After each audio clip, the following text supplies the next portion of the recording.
നമസ്കാരം. മലയാളി വാർത്തയിലേക്ക് സ്വാഗതം. പട്ടി ചന്തയ്ക്ക് പോയതുപോലെ എന്ന് കേട്ടിട്ടുണ്ടോ? എന്നാൽ അതാണ് ഇപ്പോൾ സംഭവിച്ചിരിക്കുന്നത്.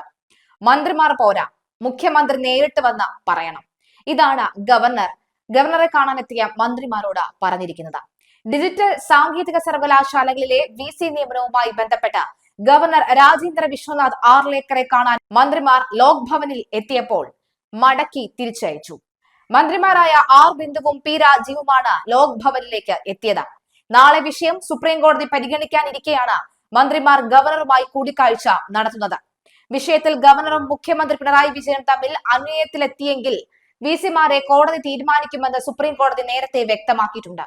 ഈ സാഹചര്യത്തിലാണ് അനുനയ നീക്കവുമായി മന്ത്രിമാർ ഈ അവസാന നിമിഷം ലോക് ഭവനിലേക്ക് എത്തിയത്. ഒത്തുതീർപ്പ് ഉണ്ടാകുമോ എന്ന കാര്യത്തിൽ വ്യക്തത ഇല്ല എന്ന് മനസ്സിലാകുമ്പോൾ ഒത്തുതീർപ്പ് ഉണ്ടാകുന്നില്ല എന്നാണ് മനസ്സിലാകുന്നത്.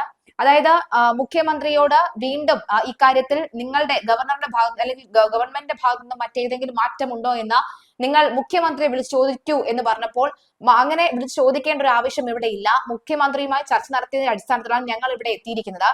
ഗവൺമെന്റിന്റെ തീരുമാനം അല്ലെങ്കിൽ മന്ത്രിസഭയുടെ തീരുമാനം ഇതാണ് എന്ന് പറഞ്ഞുകൊണ്ടാണ് ആർ ബിന്ദുവും രാജീവും ഗവർണറെ കണ്ടത്. പക്ഷേ അദ്ദേഹം പറഞ്ഞു, ഞാൻ അതിൽ അംഗീകരിക്കുന്നില്ല, ഇതാണ് എന്റെ നിലപാട് എന്നും വ്യക്തമാക്കിയിരുന്നു. മുഖ്യമന്ത്രി കടുത്ത എതിർപ്പ് ഉന്നയിക്കുന്ന ഡോക്ടർ സിസ തോമസിനെ സാങ്കേതിക സർവകലാശാല VCയായി ഗവർണർ ശുപാർശ ചെയ്തിരുന്നു. കൂടാതെ ഡോക്ടർ പ്രിയചന്ദ്രനെയും ഡിജിറ്റൽ സർവകലാശാല VCയായും ശുപാർശ ചെയ്തിട്ടുണ്ട്. സത്യവാങ്മൂലവും നേരത്തെ സമർപ്പിച്ചിരുന്നു. ഡിജിറ്റൽ സർവകലാശാല VCയായി ഡോക്ടർ സജി ഗോപിനാഥിന്റെയും സാങ്കേതിക സർവകലാശാല VCയായി ഡോക്ടർ C സതീഷ് കുമാറിന്റെയും പേരിനാണ് മുഖ്യമന്ത്രി ആദ്യ പരിഗണന നൽകിയത്. ഇരു സർവകലാശാലകളിലെയും VC നിയമനത്തിനായി റിട്ടയർഡ് സുപ്രീം കോടതി ജഡ്ജി സുധാൻഷു ധൂലിയ അധ്യക്ഷനായി 2 സെർച്ച് കമ്മിറ്റികൾ രൂപീകരിച്ചിരുന്നു. അവർ നൽകിയ പട്ടികയിൽ നിന്നുള്ള പേരുകളിലാണ് ഗവർണറും മുഖ്യമന്ത്രിയും തമ്മിലടിക്കുന്നത്. സിസയെ ശുപാർശ ചെയ്യാനാകില്ല എന്ന മുഖ്യമന്ത്രി ഒക്ടോബർ 14 ഗവർണർക്ക് കൈമാറിയ ഫയലിൽ വ്യക്തമാക്കിയിരുന്നു. ഡിജിറ്റൽ സാങ്കേതിക സർവകലാശാലകളിലെ VC നിയമനത്തിൽ സർക്കാരിനും ഗവർണർക്കും സുപ്രീം കോടതി അന്ത്യശാസന നൽകിയിരുന്നു. ഇരു കൂട്ടർക്കും സമവായത്തിലെത്താൻ കഴിഞ്ഞില്ല എങ്കിൽ തങ്ങൾ നിയമനം നടത്തുമെന്ന സുപ്രീം കോടതി മുന്നറിയിപ്പ് നൽകിയിരുന്നു. പട്ടികയിൽ ഇല്ലാത്ത വ്യക്തിയെ നിയമിക്കാനുള്ള ഗവർണർ നീക്കം സുപ്രീം കോടതി നിർദ്ദേശിച്ചതിന്റെ ലംഘനമാണ് എന്ന് മുഖ്യമന്ത്രി വിമർശിച്ചു.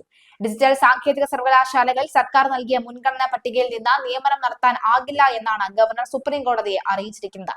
സാങ്കേതിക സർവകലാശാലയിലെ സിസ തോമസിനെ VCയായി നിയമനം നടക്കുമെന്ന് ഗവർണർ സുപ്രീം കോടതിയെ അറിയിച്ചിരുന്നു. എന്നാൽ ഇതിനെതിരെ സർക്കാരും കോടതിയെ സമീപിച്ചു. KTU മിനിറ്റ്സ് രേഖകൾ മോഷണം പോയ കേസിൽ സിസ തോമസ് പ്രതിയാണെന്നും നിയമനം തടയണമെന്നുമാണ് സർക്കാർ നിലപാട്. തർക്കം രൂക്ഷമായതോടുകൂടിയാണ് സുപ്രീം കോടതി അന്ത്യശാസനം നൽകിയത്. യോഗ്യത ഉള്ളവരെയാണ് നിയമിക്കേണ്ടത് എന്നും ജസ്റ്റിസ് JB പർദിവാല മുന്നറിയിപ്പ് നൽകി. സുപ്രീം കോടതി നിർദ്ദേശം മറികടക്കാൻ ഗവർണർക്ക് എങ്ങനെ ധൈര്യം വന്നു എന്ന് മുഖ്യമന്ത്രി ചോദിച്ചു. ഉന്നത വിദ്യാഭ്യാസ മന്ത്രിയും ഗവർണറുടെ നിലപാടിനെതിരെ രംഗത്ത് എത്തിയിരുന്നു.